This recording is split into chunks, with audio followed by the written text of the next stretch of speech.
Okay, hopefully this will be a quick video repeat of what we just did earlier. It's a Boolean operation. We're making a window out of this wall. Okay, so basically we want a remaining space, a negative operation. Okay, so we have a wall, we have a floor, we have a cube, and I want the cube to be my window.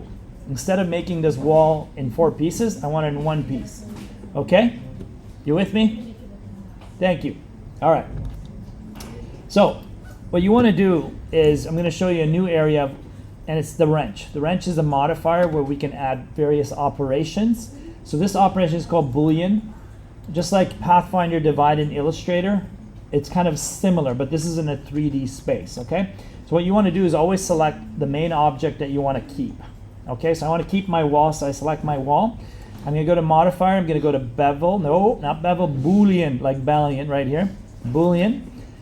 And now what I want to do is pick the object that I want the process to take place with. So I'm going to pick the eyedropper, go onto the cube, and notice because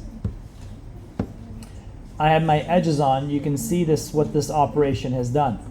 It's kind of wild. If you decide to move the cube anywhere here, it reacts with you. So always go back to the wall.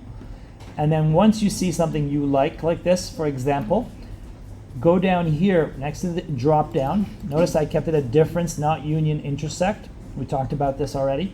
Différence, difference, here, and apply. Once you apply it, I can move the cube anywhere, nothing will happen. What I'm going to do is keep it for now, and I'm going to make it like a lintel inside here. So I'm going to hit S for scale, Z, and just bring this down. Okay, something like that. And I'll go SX, and I'll just make a small lintel right here. Okay, so this goes inside the window. And then what I could do is make a frame around that with various cubes and so forth. Okay, so again, operation is called Boolean. Always select the object you want the action to result in. Okay, so remember that whatever you decide. So if I wanted to have a fire pit here, for example, I'll go Shift A quickly here, mesh cube. I'm going to put this in here. I'm going to go S.8, make this smaller. So I'm going to select the floor for my fire pit, for example. I'm going to go to modifier again, Boolean, get the eyedropper, pick the object that's going to work with. It's in difference, excellent. Apply, we are done, ski, done. You can delete this, off you go. Okay, now I can have a fire pit if I wanted to, depending on the project, okay? Balian out on this one. Thank you, everybody. Under 3 minutes, people. Under 3 minutes. How exciting.